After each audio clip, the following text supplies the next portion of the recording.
Yeah, we're excited about honoring the military and all they do for us, and serving our country. It certainly makes it a great place to live. So we're happy to honor them. And then obviously our seniors, being Senior Day, it's the last home game for a group of guys who've been really special to me, but they've been really special to this dog nation and the legacy they leave behind. And a lot of them, had opportunities to come out, and it'll be their last chance. So really want to challenge our fan base to come out and support these guys to end it right at home. Got an opportunity to do some things some teams have not done around here before, and they can do that by finishing it right Saturday. Playing a really good Kentucky game. Kentucky team. I think Mark Stoops is a really good head coach. He's done a tremendous job up there. The energy and enthusiasm in that game last year when we played up there was incredible to me. It's not really how I remembered it when I was here before as a player. Their offensive staff does a great job. They've got a senior quarterback who's playing really well, one of the best backs in the SEC, a veteran offensive line group, and some really big receivers. Then defensively, they play a similar style to us.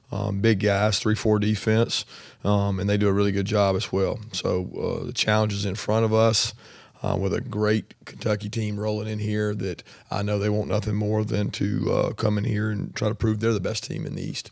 So we get an opportunity to play them at home, and it'll be a Senior Day, so we're excited about it. I'll open it from there. Kirby, when you talk about Benny Snell, I think it was if memory serves, in last year's game, they had a scoring drive that was almost entirely his runs off of direct snaps. Having faced some of that with Kerryon Johnson, do they kind of go about it different with Auburn and Kentucky, or is it similar? And having some prep with Johnson, will that help you guys? Yeah, they have some similar plays. They might present them differently. I think Eddie does a really good job of each week, having a different presentation of what people label Wildcat. And they'll get a good picture of looking at what Kerryon did in that package. Auburn does it a little different than them.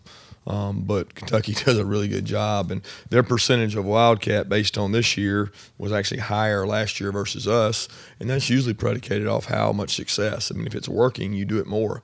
And they had a couple drives last year, particularly one at the end that they ran almost the whole series Wildcat, and they're good at it. They're physical. Our kids talked last year about that was the most physical game they played in. From a defensive standpoint, because it was so much grinding and hitting, and they pride themselves on that. So it'll be a great challenge for us. When we didn't stop the run real well last week, we're getting an opportunity this week to play a team that is hell-bent on running the ball. You said after the game the big thing was going to be how your team responded to the loss. What have you seen so far, and what do you want to see? Well, first thing I've seen is guys come in here with a good attitude yesterday, ready to work, good spirits, leaders talking, communicating, got to be around the players and eat with them yesterday. These guys, they'll respond the right way. They're made of the right stuff, and that's all we can ask them to do, is come in with a really good attitude and get to work. Expect them to do that. I'm excited about moving on, getting a chance to go get to work on Kentucky today, and that's what they have to do. The focus for us is totally on Big Blue, because we got to go out there and stop these guys.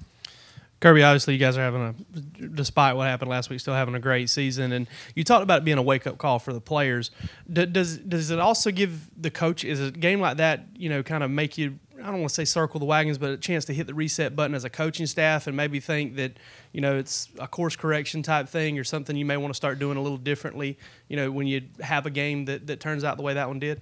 Yeah, I think anytime you get a chance to look at everything from that standpoint, you do. I mean, there's a lot of good things that happen in the kicking game, but there's a lot of bad things that happen. It wasn't like they went out there and whipped us in special teams. It's a situation where we got to continue to get better. We think of special teams as one of our best weapons, and we want to be aggressive in our special teams and use it as a weapon. Well, today is a chance for us to go out and get better on special teams, and we're going to try to improve that. It's the same thing on offense and defense. Today's another opportunity for us to go out and improve and get better and develop our team to get better so that we play better in this next game. How much of a concern was the tackling in that game, and how much of that was just what Auburn does offensively, or how much carryover do you worry about for Kentucky? I've been really concerned about our tackling all year. I haven't been happy with it anytime. I think when you measure tackling by how many one-on-one situations you get in and how many of those you win, and typically our ratio has been pretty the same all year. It's not been real good. People measure things differently. When there's two guys standing there to tackle a guy and one of them makes it, it's a whole lot different than a one-on-one situation. We lost a lot of one-on-one situations, but we lost a lot of one-on-one situations throughout the year. So when you go to tackle a back like Snell and King and these backs they've got some good backs. So we've got to improve in that area, but that's been the case all year long. Good thing is we get to practice against some pretty good backs in our practices. We get to thud them. We don't get to tackle them. But we got to do a better job for sure. Kirby, obviously that game was a little bit lopsided Saturday night. I'm just wondering, did you feel like, I don't feel like you might be a team that's 23 points different than Auburn, but were fundamental flaws exposed in that game, or did you feel like, it's one of those cases where the momentum gets involved and a team kind of gets hot, it kind of snowballs? I'll be honest with you, Chip. I'm worried about Kentucky. I really am. I know you want to ask about that and focus on that. Our concern, we had mistakes. We had really undisciplined penalties, things I talked about in the post-game presser. But, our players, we told them we moved on. We got to go get ready for Kentucky, and that's really where our focus is. Coach, real quick, how does a loss benefit you? As you're getting grind through a season, one loss can actually help you finish out that season. I think you refocus, you recenter like we talked about earlier. You've got to really focus on the things you didn't do well and things you do. But it's not any difference after a loss or a win, because after every win, we've come in here and said we got to refocus and recenter on the new opponent, the new team, and not let that carry over. It's no different this time. We got to refocus, recenter on who we're about to play. We got to improve the things we messed up. Every game we've won, we've had areas of concern for me. So we've got to continue to do that, and our players have got to kind of embrace that and understand that Kentucky's the target, and we got to go out and play our best game because they've got a really good football team. Kirby, I know you're honed in on Kentucky, but the SEC right now has 3 interim coaches for the very first time, and I know each example is kind of different. Ole Miss had to make a change before the start of the season. The question I've got for you is, you've been active in recruiting so long, do you think this could be kind of a new norm, that changes could be made during the season because of this early signing period, and people may want to get the start due to the recruiting timetable being moved up? May very well be. It's nothing that I've really thought long and hard about. It could be the norm. Obviously they're going to have to make a decision really fast because that signing date is going to be right upon the end of the season. So it's not something that I've really concerned myself with. Coach, after this late in the season, how much is fatigue a concern, and if so, how do you plan to, help fix that maybe this week? I don't know that you can concern yourself. You think about it every day. We measure it with science, which is the GPS numbers. We look at the data from the game the other night to see how many guys hit max velocities and are they still running fast. We've averaged anywhere from 20 to 25 players over 19 miles an hour. That held true the other night. So we continue to measure those things, talk to the players. Recovery is a big part of what we talk about. Sleep, rest, getting their legs back at the end of the week. But I'm a big believer in work. I'm a big believer in practice, and we're going to continue to do that. And this team knows kind of what brought them here, and we got to continue to do that. Kirby's so much of the season's been your message has always been to kind of bring players back down to earth a little bit. Yeah. Now you're in a situation where you got to pump them up a little bit. What's your technique with that, and what's the message, and how do you disseminate that this week? We do it through the organization, top down. We talk to the strength staff, the support staff, Jonas' staff, the coaching staff, all the people that get to be around the players day to day. We talk about how we're going to approach them. The approach is, it starts with the man in the mirror. It starts with me, myself. It starts with each one of them. And they've got to look themselves internally and say, what can I do better to help this team moving forward? And that starts this week. What do I have to do as an O-lineman to play my best game? What do I have to do as a secondary player to play my best game? What do I got to do to be more disciplined? And not make mistakes and make really poor decisions and lose focus. So everybody focuses on that. We preach the message, and a lot of that demeanor is created through the body language of the coaching staff and the training staff and the players, the leaders. How do they approach it? How does Roquan go out to practice? How does Nick Chubb? How does Sony? Because a lot of guys will be looking to them, and how they respond is kind of the right way to go about it. in terms of discipline and some of those penalties? I know you talked to one player on the sideline I saw on the film. What's your message generally in that kind of situation? So it doesn't. I mean, I think it's early in the season you guys had a game like that maybe, but it hadn't happened too often. Yeah, there's not a lot you can do at the time. It's not. I mean, those decisions I always tell people are made long before the moment happens. You've made your mind up. If a guy shoves you late or pushes you late, that you're going to retaliate or you're not. You've made your mind up that when you get an opportunity to hit a guy on the sideline, you're going to do it or you're not. So the decisions are made long before it actually happens, and you got to make sure they make the right decisions. And there's a lot of times we didn't the other night.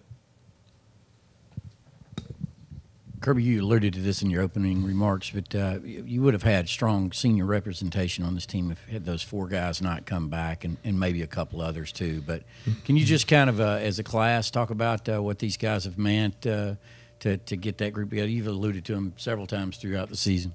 Yeah, I think it's a special group. I think it's a special group because they've got really good leadership.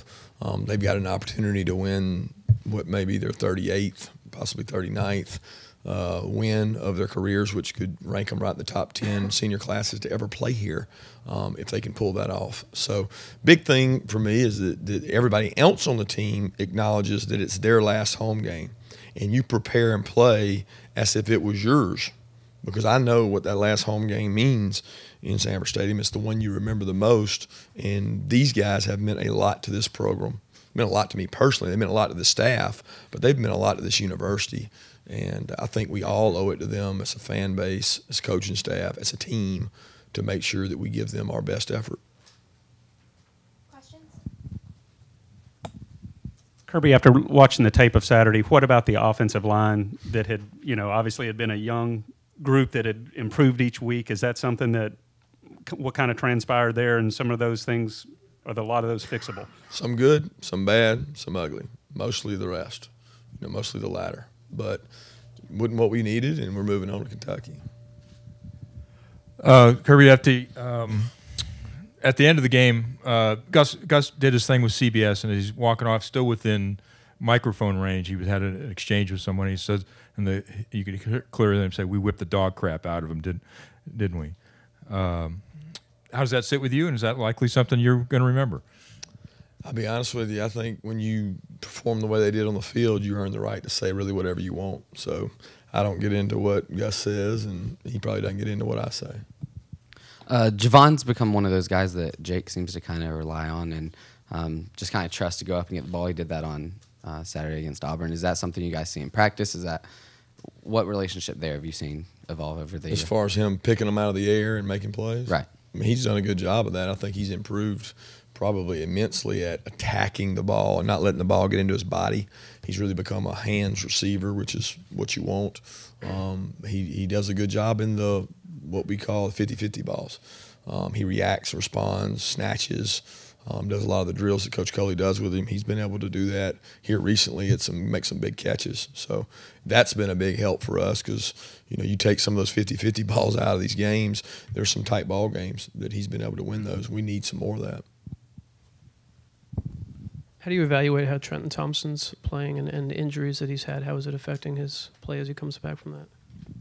I really don't think the injuries are affecting Trenton at this point. I mean, he's healthy. He's practicing good, playing good. I think across the D-line as a whole, and I'm not talking about Trenton, I think we can play better. We've got to strike and get off blocks, but every player on our team can do that. It's easy to look. A lot of the things that reared their head in the last game, they were in the game before. They were in the game before that. You just may not have noticed them because the results weren't the same. But we as a coaching staff have been saying for a while, we got to fit runs better. We got to tackle better. We got to strike and get off blocks better. It only comes to you guys' eyesight when the results aren't the same. But we got to do a better job up front of striking, getting off blocks, and blow delivery. Kirby, Saturday's game also represents an opportunity to go undefeated at home this year. Was that a goal for the team? And also, will they be wearing red this Saturday? To be honest with you, I'm not sure what color we're wearing. I mean, I would think we'd wear red at home. We always wear red at home as far as I know. But I will say that it does it is important to the senior class that they finish it off the right way. They want to be one of the first teams to win the SEC East and beat everybody on the East. That's a first for them. Chance to go undefeated at home, which hadn't happened since 2012 or 2011. They want to be able to do those things and earmark, especially after last year's home schedule. That's important to them. I wouldn't say it was a written down goal of any kind, but it's important to the senior class we do it the right way.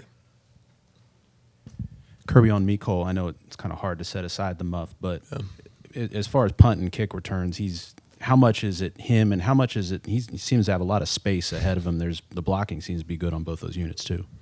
Yeah, I'd agree with you there. I hate it for him because he works really hard. He stays. I mean, I'm in my office getting ready to watch tape. He's still out there catching kicks and catching punts after practice. So it's important to him that he does it. And we got to do a good job of simulating some of those kicks and making him catch the hard ones. But he's doing a tremendous job, and the units around him are really doing well. I think if you asked other coaches in the league, they're saying, good grief, they got all these people blocked. So there's some space there. And he's had a good opportunity to make some plays, and he has taken advantage of that. I'm not disappointed in anything he's done. I think he's gaining more confidence, and he's making some plays in the kicking game. And that was no more evident than Saturday, where I don't know what he had total yards, but it was a lot.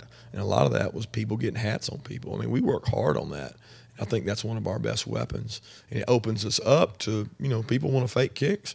We have to rep a ton more fakes because they're like, just as soon fake it as kick it to the guy, because they're back there returning it. So that has been a positive for us, even though we did not play well in special teams because of the muff, because of the penalty. But you take that out now, there's a lot of positive in the kicking game.